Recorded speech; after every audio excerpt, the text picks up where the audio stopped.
আধারে ভয় পেও না,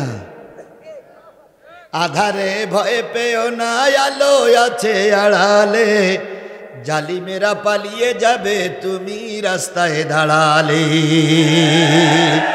আধারে ভয় পেও না, আধারে ভয় পেও না, আলো আছে আড়ালে, জালিমেরা পালিয়ে যাবে তুমি উঠে দাঁড়ালে। ইসলামী আন্দোলনের নেতা কর্মীদের ফাঁসি হয়েছে। জালেমেরা মনে করেছিল এদের ফাঁসি দিলে ইসলামী আন্দোলনে স্তব্ধ হয়ে যাবে। জালিমেরা তোমরা জানো না, যত লোক ফাঁসি দিয়েছ তার চাইতে 10 গুণ লোক এখন বেশি হয়েছে।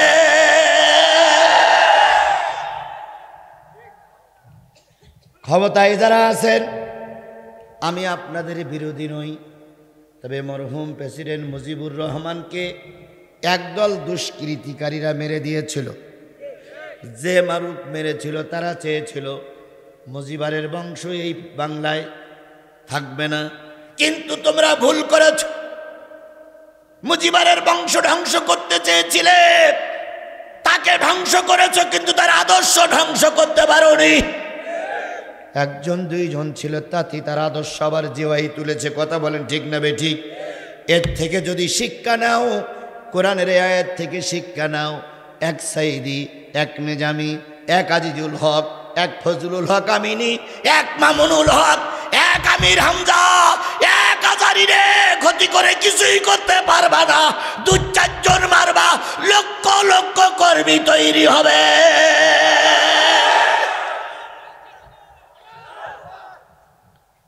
স্রোতস্বিনী নদী, যেই নদীতে স্রোত বয়ে, ওখানে বাদ দিলে স্রোতের বেগ কমে না বাড়ে?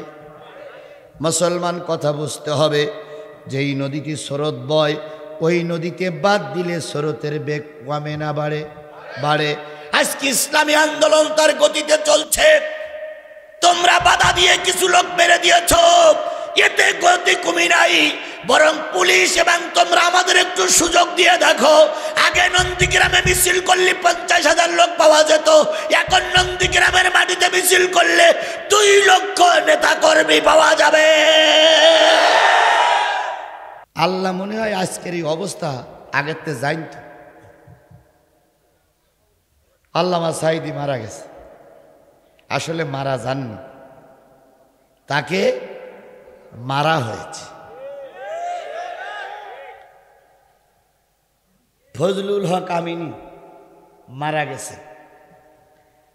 ওবায়দুল হক সাবেক খতিব বাইতুল মোকাররম, তিনি কি হয়েছেন? মারা গেছেন। আজিজুল হক বুখারীর বাংলা অনুবাদক, তিনি কি হয়েছেন? মারা গেছেন। আল্লাহ বলতেছে, শোনো, যদি কেউ মারা যায় অথবা কাউকে যদি মেরে দেওয়া হয়, যদি কাউকে মিথ্যা মামলায় ফাঁসিতে ঝুলানো হয়, তুমি মন খারাপ করো না, মনটা ভার করো না, বিমর্ষ অবস্থায় চুপচাপ বসে থেকো না। শোনো আমার কথা, আমি ভবিষ্যৎবাণী বলতেছি, এমন একটা জাতি, এমন একটা গোষ্ঠী ওখানে ফিট করব, যাদের নাম ঠিকানা তোমরা জানো না, কিন্তু ওই জায়গা আমি তাদের দিয়ে পূর্ণ করে দেব। 1 ঘন্টা যদি পুলিশ আসামি ধরতেও আসে, স্পষ্ট করে বলবো, মাহফিলের বাইরে থাকো, 1 ঘন্টা পরে সালাম বিনিময় হবে। 1 ঘন্টা কোরআন শুনবো, নিয়ত করেছি, ধরাধরি করলেও স্যালেন্ডার করা হবে না। আমাকেও যদি ধরতে আসে, না না হাড্ডি গুলো না, শুধু বলবো বাইরে থাকেন, আমি আসতেছি। কিন্তু কোরআনের মাহফিলে আমরা বাধা দিতে দেব? আল্লাহ আমাদের সবাইকে কবুল করুন। আরেকটু জোরে বলেন আমিন, আরো জোরে বলেন আমিন। নাম কি বললাম? মায়েদা। মায়েদার আয়াত সংখ্যা 120, রুকু সংখ্যা 16। মদিনায় অবতীর্ণ সূরা সমূহের ভিতরে একটা অন্যতম সূরা। নাম কি? মায়েদা। 120টা আয়াতের ভিতর থেকে আমি আপনাদের সামনে তেলাওয়াত করেছি 54, 55, 56 না 54, 55 দুইটা আয়াত তেলাওয়াত করেছি। এরপরে হলো 55, 56, এই দুটো আয়াত এখনো বাকি আছে। আমি এই দুইটা আয়াতের পরে ভিত্তি করে কথা বলতেছি, খেয়াল করুন। আল্লাহ বলতেছেন, ইয়া আইয়ুহাল্লাযীনা আমানু মাইয়ারতাদ্দা মিনকুম আন দীনিহি ফাসাউফা ইয়াতি আল্লাহ।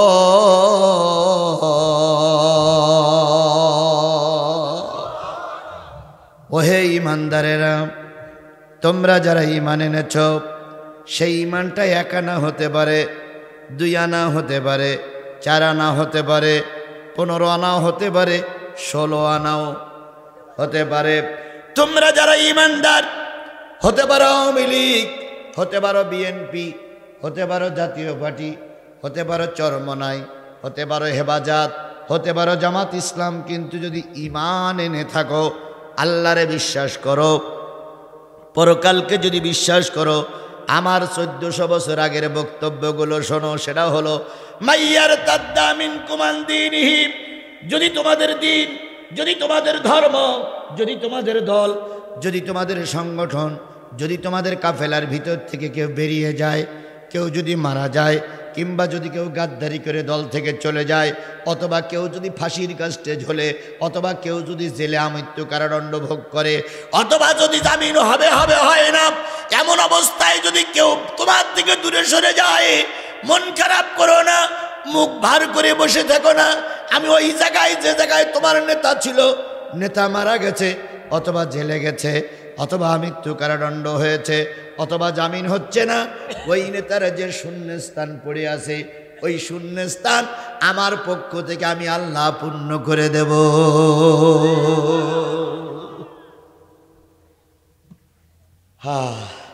আমার কথা কি আপনারা বোঝেন তো? বাংলা কথা বোঝেন তো? আধারে ভয় পেও না, আধারে ভয় পেও না, আলো আছে আড়ালে, জালিমেরা পালিয়ে যাবে, তুমি রাস্তায় দাঁড়ালে। আধারে ভয় পেও না, আধারে ভয় পেও না, আলো আছে আড়ালে, জালিমেরা পালিয়ে যাবে, তুমি উঠে দাঁড়ালে।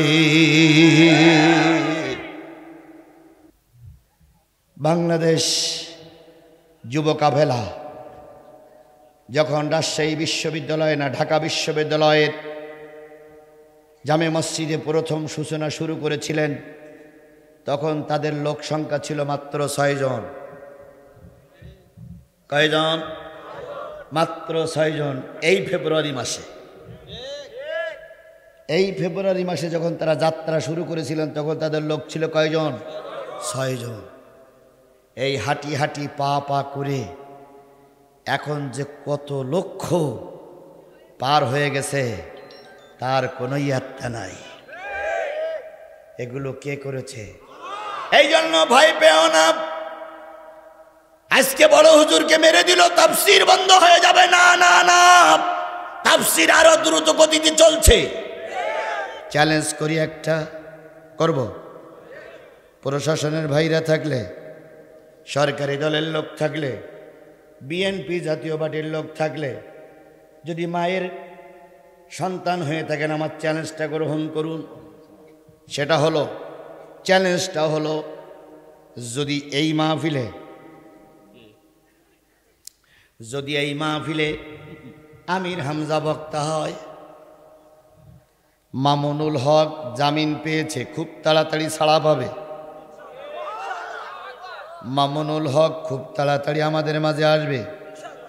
যদি মামুনুল হক বক্তা হয়, আমির হামজাও বক্তা, মামুনুল হকও বক্তা, আজারিকে দেশে আসার পারমিশন দিতেই হবে, দিতেই হবে। যতগুলো জুলু করা পারবা না, দিতেই হবে। এটা আমার গণতান্ত্রিক অধিকার। আপনি বিদেশ থেকে সে রাজনীতি করতে পারেন, কেন আজারি দেশে আসতে পারবে না? আজও কালো অনুমতি দেওয়া লাগবেই। যদি অনুমতি না দাও, জনগণ জুতা পিটা করে বিদায় করবে। আব্দুল সালাম ভাইকে অনুরোধ করতে হবে, কেন? এটা আমার গণতান্ত্রিক অধিকার। আপনি কথা বলতে পারেন, আমিও কথা বলতে পারি। আপনি উপজেলা নির্বাচনে ভোট চাইতে পারেন, আমিও ভোট চাইতে পারি। কিন্তু উনি ভোট চালি দোষ নাই, আমি কথা বললেই হুজুররা কেন ভোট চাবে? নেতা দাওয়াত করেছি কোরআনের মাহফিলে, কোরআন হাদিসের কথা বলবেন। আপনি প্রধান অতিথি, দ্বিতীয় অতিথি, যে অতিথি হন, কোরআনের মাহফিলে দাওয়াত করেছি, আপনি কোরআন হাদিসের কথা বলবেন। আপনি মঞ্চে দাঁড়িয়ে এই করেছি, ওই করেছি, ওই করেছি, সেই করেছি, এর পক্ষে থেকে ওর পক্ষ থেকে আপনি 15 মিনিট ধরে একটা দলের গুণগান গেয়ে গেলেন। আর আমি আজিজুল ইসলাম জিহাদি মঞ্চে উঠে সাইদির কথা বললেই তোমার খলের রক্ত গরম হয়ে যায়, তোমার ব্যায়রামে জাগে। কেন তুমি কথা বললে তা দোষ গেল না, আমি কথা বললে এত দোষ হয় কেন?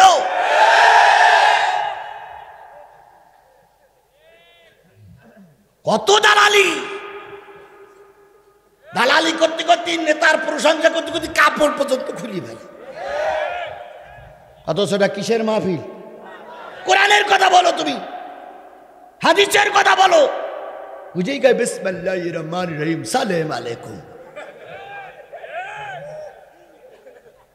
সালাম সহি করে পড়তে পারে না, বিসমিল্লাহ সহি করে তেলাওয়াত করতে পারে না। কিসের মাহফিলের অতিথি? তোমার মতন বিয়াদব লোক মাহফিলের অতিথি বানায় না, তোমার মতন বিয়াদব যাত্রাগানের অতিথি বানায়।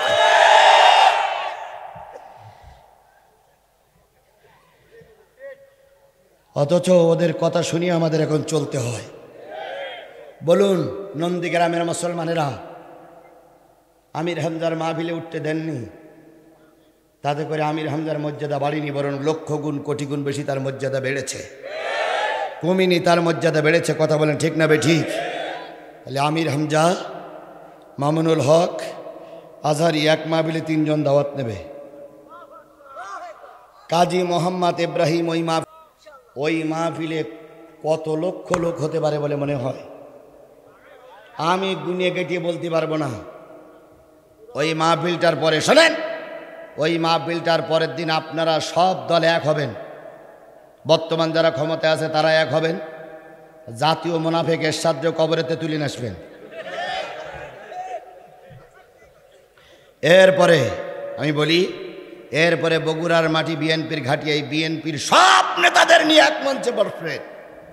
সব নেতা, সব কর্মী এক জায়গায় করে যা লোক হবে, আর এই 3 হুজুরকে দাওয়াত করলে আর ওই কাজী মোহাম্মদ ইব্রাহিমের সভাপতি করতে দিলে যে লোক হবে, আপনাদের চাইতে 10 গুণ লোক যদি আমরা এক জায়গায় করতে না পারি, আমরা বাংলার জমিনে দিন কায়েমের পক্ষে কথা বলবো না। চ্যালেঞ্জটা গ্রহণ করুন, দেখি তুমি কোন মায়ের দুধ খেয়েছ আর আমি কোন মায়ের দুধ।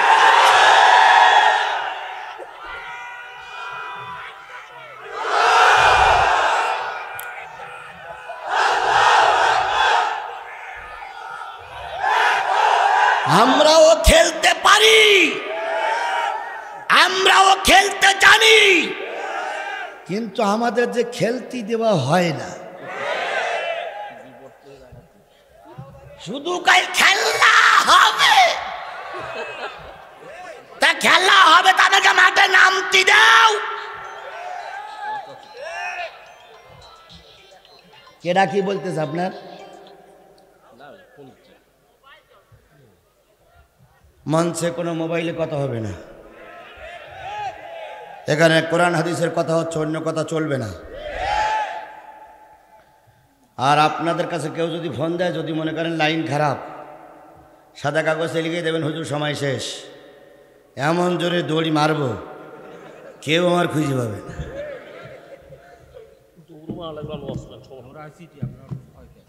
আমার তো ভয় নেই, ওই ফোনের কথা বলতেছি আপনার।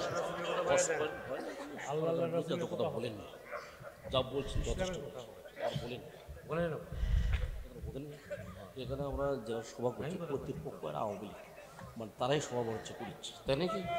চুপ করে না, বসতে গেল।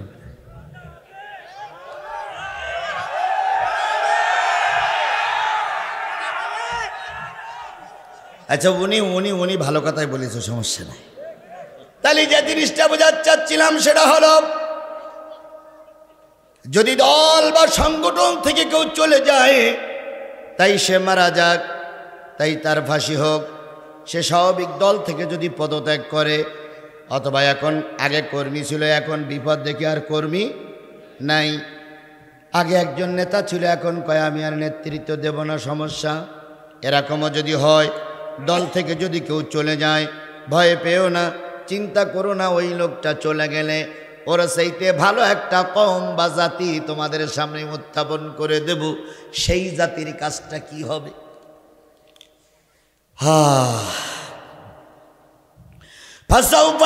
আল্লাহ খুব তাড়াতাড়ি অল্প সময়ের ভিতরে যিনি চলে গেছেন তার জায়গায় একটা নেতা ফিট করে দেবো, একটা জাতি ফিট করব। ইউহিব্বুহুম ওয়া ইউহিব্বুনাহু, তারা আমাকে ভালোবাসবে আর আমি আল্লাহও তাদের ভালোবাসব। আজিল্লাতিন আলাল মুমিনিন আইজ্জাতিন আলাল কাফিরিন। ও আমার বান্দারা শোনো, তারা তাদের কি বলে, আজিল্লাতিন আলাল মুমিনিন, তারা মুমিনের জন্য হবে নরম। আইজ্জাতিন আলাল কাফিরিন, তারা কাফেরদের জন্য হবে বড় শক্ত। তাহলে মুমিনের জন্য হবে নরম, কাফেরের জন্য হবে শক্ত। আল্লাহ পাক বলেন এমন একটা জাতি, এমন একটা গ্রুপকে সেখানে ফিট করে দেব, এমন একটা গ্রুপ সেখানে ফিট করে দেব। এই জন্য কি কোনো কাজ দেখে ভয় পাওয়ার দরকার নাই। আল্লাহ নিজেই বলেছেন তোমরা ময়দানে নামো, হেফাজতের দায়িত্ব আমি আল্লাহ নিয়ে নিয়েছি। আল্লাহ নবীর কথা বলতেছিলাম, কালেমার দাওয়াত দেওয়া শুরু করলেন। মক্কায় চারিদিকে যখন ঘোর শত্রু, তখন মদিনায় পরিবেশ তৈরি হচ্ছে ইসলাম প্রচারের জন্য। সুবহানাল্লাহ বলেন, আর একটু জোরে বলেন সুবহানাল্লাহ। মদিনায় একজন ইহুদি লিডার ছিলেন, মদিনায় একজন ইহুদি লিডার ছিলেন, নাম তার জালবিব। কি নাম? বর্গে জয়কাল ল বয় দীর্ঘি ব, কি হয়? জালবিব। এই জালবিব ইহুদি খুবই জ্ঞানী গুণী মানুষ, ওই সমাজের একজন জবরদস্ত আলেম। নবীজি মক্কায় ধর্মের কাজ করতেছে, পরিবেশ হচ্ছে, আল্লাহ এদিক পরিবেশ তৈরি করতেছে না, কিন্তু ওদিক মদিনায় পরিবেশ তৈরি হচ্ছে। কি কায়দায় দেখেন, হাদিস শরীফটা আসে মুসলিম শরীফের ৬,২০১ নম্বর হাদিস, যদি কেউ পড়তে চান পড়ে নেবেন। মদিনায় তৈরি হচ্ছে পরিবেশ। জালবি বলে একজন ইহুদি লিডার ছিলেন। ওই ইহুদি লিডার, তার বাড়ি ছিল বিরাট আকারের একটা লাইব্রেরি। ওই লাইব্রেরিতে ছিল বিরাট নামি দামি পুস্তক, নামি দামি বই, ধর্মীয় বই, রাজনৈতিক বই, সামাজিক বই, ইতিহাস, সকল প্রকার বই পুস্তক ওই লাইব্রেরির ভিতরে ছিল। ওই জালবিবির ছিল সুন্দরী একজন নারী। ওই লাইব্রেরির ওই জালবিবির ছিল বিরাট আকারের ঘোড়াশালা। ওই জালবিবির ছিল হাজার হাজার বিঘে জমি, যেখানে খেজুরের বাগান, যেখানে গমের বাগান, বিভিন্ন বাগান সেখানে ছিল। এই জায়গায় আল্লাহ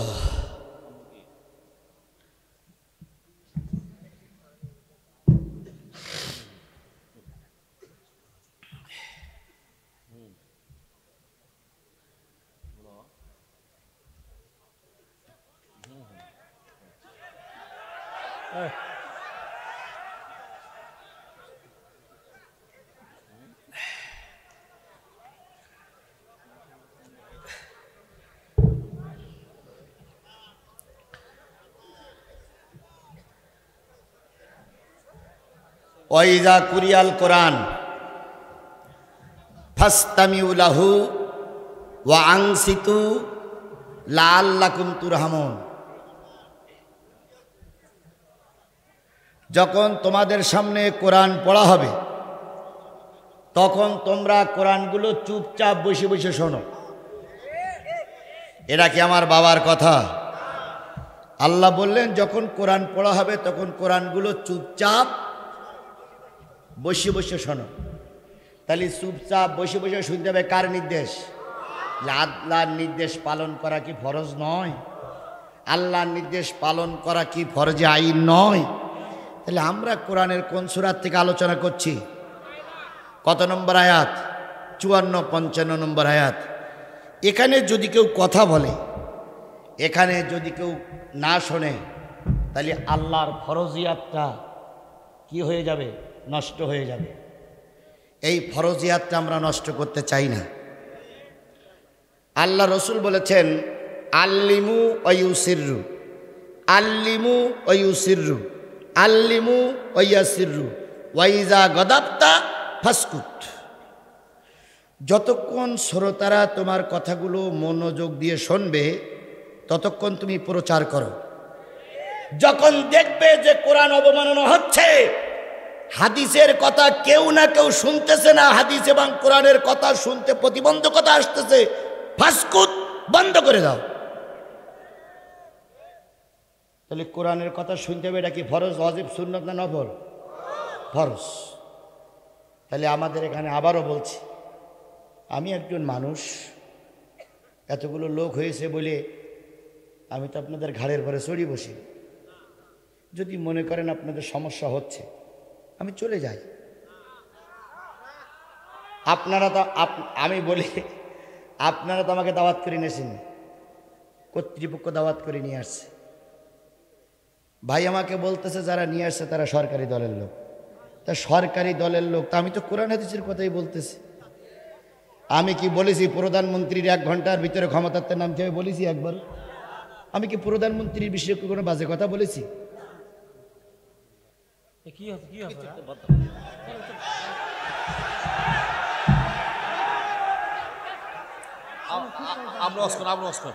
কি করি ওয়াজ করবো? আমি বারবার ফোন করছি, কি করে ওয়াজ করবো আমি? আপনি ওয়াজ করবে বললে ওয়াজ করতে হবে। মাথা বিক্রি করেছি নাকি আমি? বারবার আপনাকে বলতেছি ফোন করেন না। আমি তো ফোন দিচ্ছি না। তার সে বন্ধু তার বলে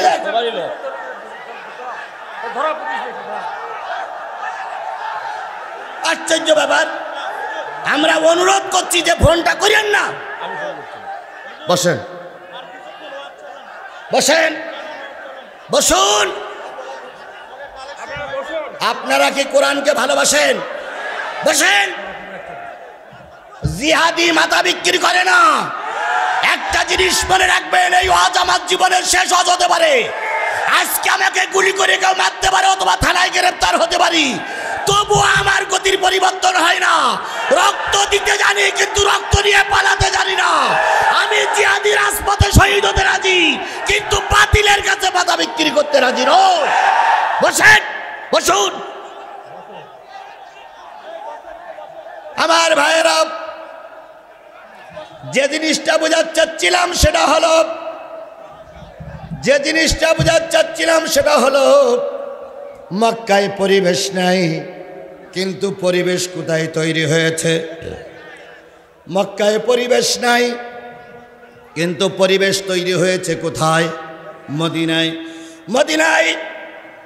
মদিনায় একজন নেতা, নাম হলো জালবিব। কি নাম? এই মুসলমান আমার কথা শোনেন, কে কি বললো ও দেখার সময় নাই। আমরা কোরআনের কথা বলতে আসি, 12টা পর্যন্ত কথা বলবো। এই 12টা পর্যন্ত আমার নির্ধারিত সময়। পৃথিবীর সব জোট যদি একত্রিত হয়ে যায় 12টা পর্যন্ত কথা বলবো। মঞ্চের থেকে নামানোর শক্তি কানে কারণ নাই। ফাঁস দাবি করলি ঠ্যাং ভেঙে ফেলবে একদম। চুপ চুপ, আপনাদের কিছু বলতে হবে না, আমি দেখতেছি, আপনারা চুপ করুন। মানুষ ঠান্ডা, বাস। আপনারা ঝামেলা করেন না তো, আমি দেখতেছি। আমার ভাইয়েরা, আমি যে জিনিসটা বোঝাতে চাচ্ছিলাম, মক্কায় পরিবেশ তৈরি হয়নি। কোথায় পরিবেশ তৈরি হচ্ছে? কোথায় পরিবেশ তৈরি হচ্ছে? জালবিব বিরাট লাইব্রেরি, হাজার হাজার নামি দামি পুস্তক আছে, অনেক বড় সরিষার ক্ষেত আছে, কি বলে খেজুরের বাগান, গমের বাগান, বিরাট নামি দামি বাড়ি। এত কিছু থাকার পরেও জালবিব জাতিতে কি? ইহুদি। জালবিব জাতিতে কি? ভাই এখানে বসে, এখানে বসে, এখানে। আরে বাথরুম পরে করেন, বসেন তো এখানে। সম্মান করে বসে থাকতে আমি বসে আছি তুমি বসে আছো হয়ে গেছে। আর হুজুর ওয়াজ খুব করবে বেশি কোন বলবেন আপনারা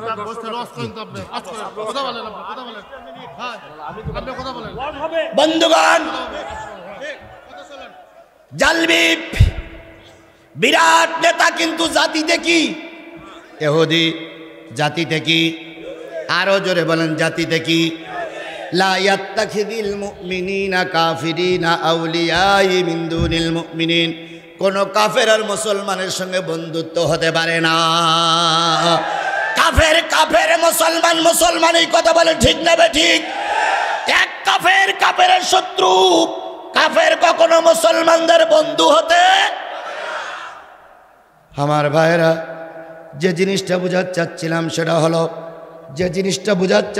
সেটা হলো জালবি বিরাট নেতা। বাড়িতে আছে বিরাট একটা লাইব্রেরি। লাইব্রেরির ভিতরে আছে অনেকগুলো কেতাবাদি, অনেকগুলো বই পুস্তক। ওই বই পুস্তক তার একটাই মাত্র ছেলের নাম হলো হুব হাব।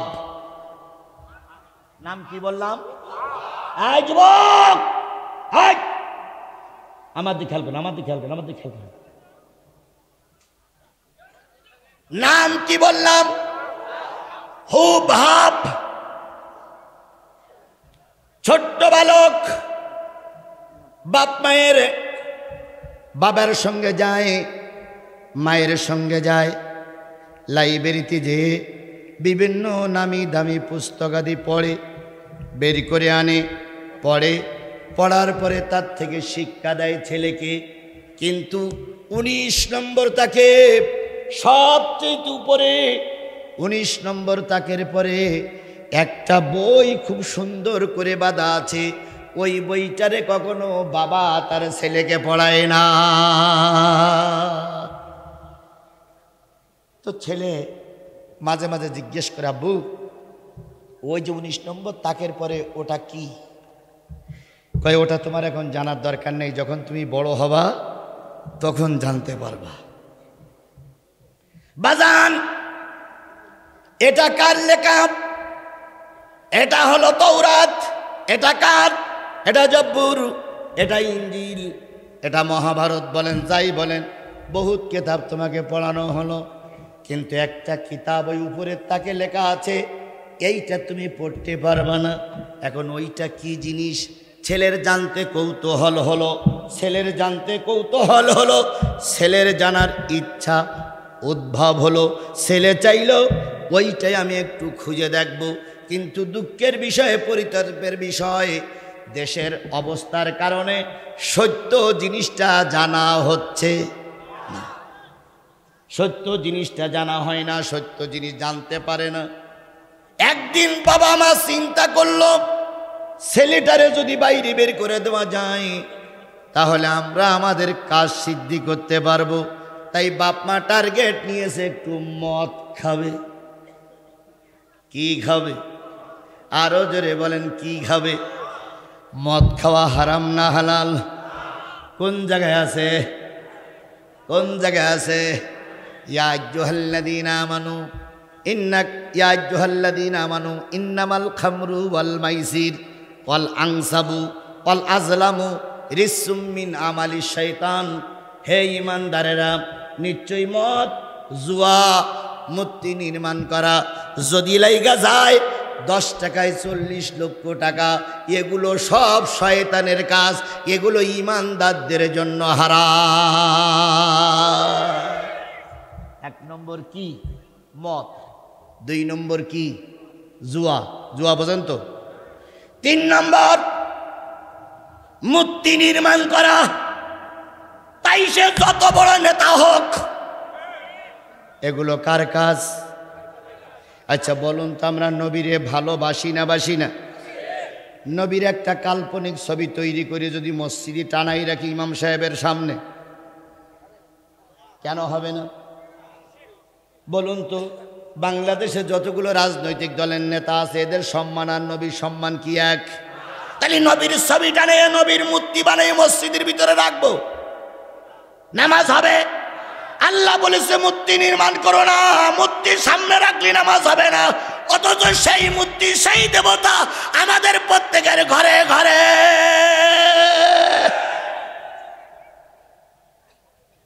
তাহলে মূর্তি নির্মাণ করা কে হারাম করেছে? মদ খাওয়া কে হারাম করেছে? এরপরে মদ চালু আছে না নাই?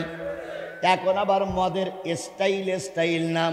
আগে শুনতাম মদ, এখন শুনি ডাইল বাবা,